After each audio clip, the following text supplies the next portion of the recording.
Shaykh, mashallah, long beard, prays in the first row of the salah. He says, Ya akhi, I will help you. I will do istikhara for you.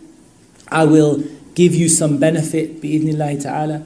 I'm just going to make dua for you. What's your mum's name? Know that this is a sahir. Know that this is a magician. If they ask you for some effects, like they ask you for your underwear or your vest or your handkerchief or something like this, because I have the good jinn with me and the good jinn are going to go and help you and the good jinn are going to support you and I'm going to try and find out what's going on, this person is a magician. If they exhibit the signs of fortune telling, like they read the teacups or they sprinkle something or they throw sand on you or they sprinkle ashes over you or they put things in the bottom of the pan, know that they are a magician, even if they say that they are simply using something their grandfather taught them. If they give you amulets and talismans and these amulets, you open them and they are exactly as we have said here, know that this person is a magician. Okay, it is possible someone is just printing out the amulets from the internet, and that happens sometimes. I remember a funny story happened to me once. I was opening some ta'aweedh and the people were in front of me. They said, let me see, it's just Quran, it's just Quran. So I opened the first one and it was full of the red powder that the Hindus put on their forehead. This powder was inside, and it was done to break up between husband and wife, or to bring husband and wife together, whichever one it was, I don't recall. And then we came to one, and they said, okay, open this one, eagerly eyed. So I opened it, and it was a printed page of Ayatul Kursi, printed from the internet. So I said, this one's just a printed page of Ayatul Kursi. He said, what? He cheated us. They knew, subhanallah, they knew fine well that this was supposed to be sihr. They knew 100% that this was supposed to be sihr. And they were angry when I opened it up and it was Ayatul Kursi. That this guy took money off us to print Ayatul Kursi. I could have printed Ayatul Kursi in my house. Subhanallah. Shows the insincerity and it shows that these people know what they're doing. And you get some people who are a bit silly with regard to the amulets and things like we have in general asking you to bring strange things. When the person says to you, bring me, like a dead rat, or bring me such and such, or bring me such and such information, photographs of someone. Anyone who says that they control the jinn, I control the jinn. They're either a magician or they're someone who the shaitan has completely fooled to the point where they have reached a level where they are, subhanallah, they are a person who is utterly and completely covered and controlled by the jinn. That they actually believe these jinn are good. But most of them know these jinn are not good. Most of them know that the jinn they control are shayateen. If you see people doing miracles, so-called miracles, walking in the air, flying on top of a bus, and these things are not tricks of the eye, then know this person is a magician. Know this person is a magician. If they say that I can do this, I can bring this, what did Ibn Taymiyyah say? How do you differentiate between a karamah and between a shaitan?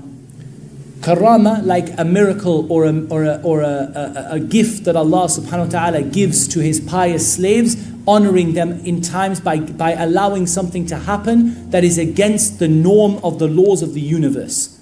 For example, a car is about to hit you on the way to Fajr, and as you step out into the road, the car hits you, but subhanallah, something comes between you and the car, and you walk away with no effect on you at all. This is a karamah from Allah subhanahu wa ta'ala to honor you and to bless you for attending Salatul Fajr, that He saved you from this evil that was going to happen, even though it's against the laws of the universe of gravity and physics and all the rest. As for the person who does the same thing, what do you look at? Ibn Taymiyyah said, you look at the heart, you look at the person, you look at the aqeedah. If the person's aqeedah is the aqeedah of Ahl Sunnah, and they're a person who calls the people to the Sunnah, and they don't mention the good things that happen to them from Allah Azza wa Jal, except in passing. They don't dwell on them, they don't advertise them, they don't say, I'm a wali of Allah.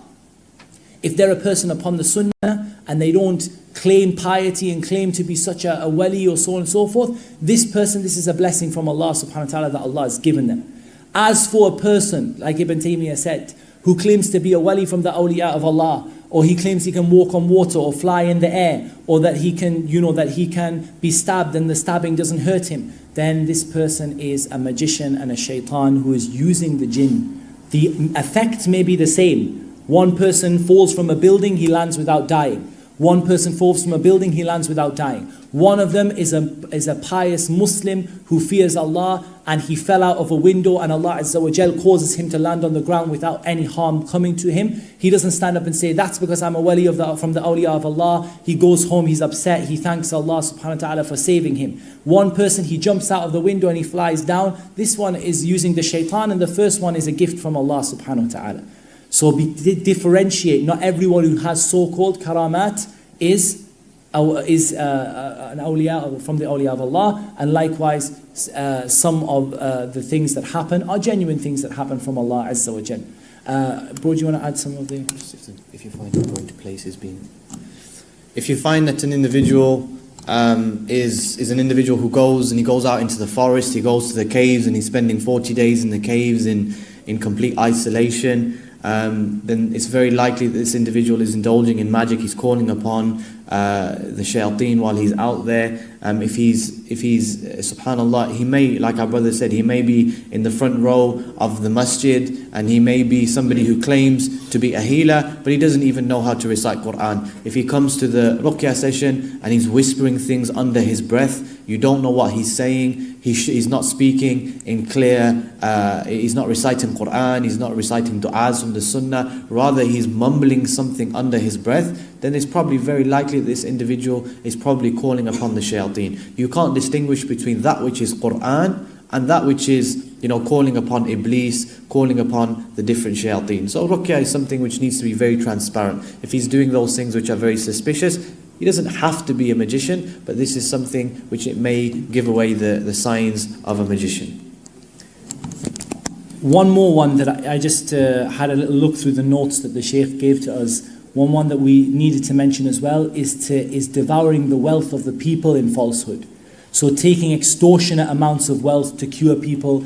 Again, this may not be a guarantee that this person is a magician, but you should definitely be avoiding someone who is taking extortionate amounts of wealth, especially if that wealth is being used to buy animals for slaughter and sacrifice. Then you can be fairly focused on one side of the room. I had to say someone who knows down being. Okay, very, very good question. I'm going to make your question a bit more general so that we can get a more general benefit from it, which is that, is it necessary that a person who does their adhkar and reads the Al-Falaq and An-Nas and is protective of themselves will not be affected by the evil eye? I'm going to expand it and say jinn possession, magic or anything else. No, not necessarily. Because these forms of protection are asbab. Allah Azza wa Jal has created them as causes for protection. And Allah subhanahu wa ta'ala is the ultimate one who causes the protection to happen. So it may be that Allah subhanahu wa ta'ala decrees for a wisdom that is with Him, that despite your protection and despite your adhkar, you are afflicted with something as a test, as a trial, as a means to forgive your sins, as Allah Azza wa Jal wills. But as a general rule, it will protect you. And it may be that you forget to make the dhikr on that day.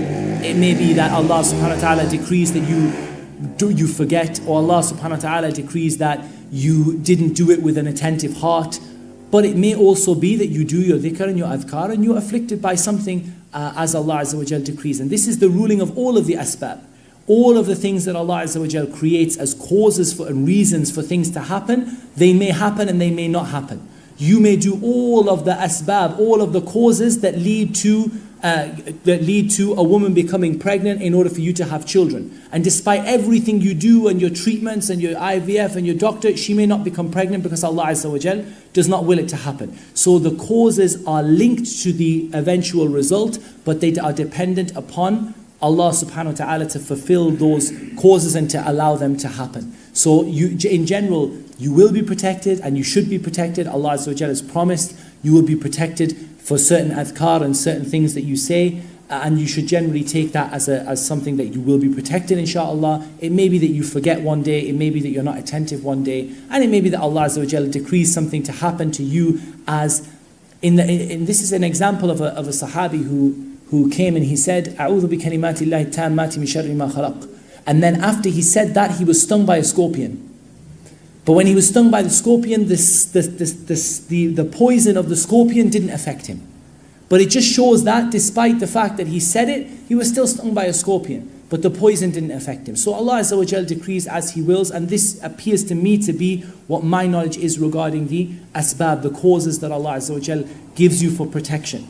But there are some things that are promises of Allah subhanahu wa ta'ala that He will protect you if you say a certain thing. And in general, the case will be that if you are afflicted, it will be because you forgot or because you were not attentive.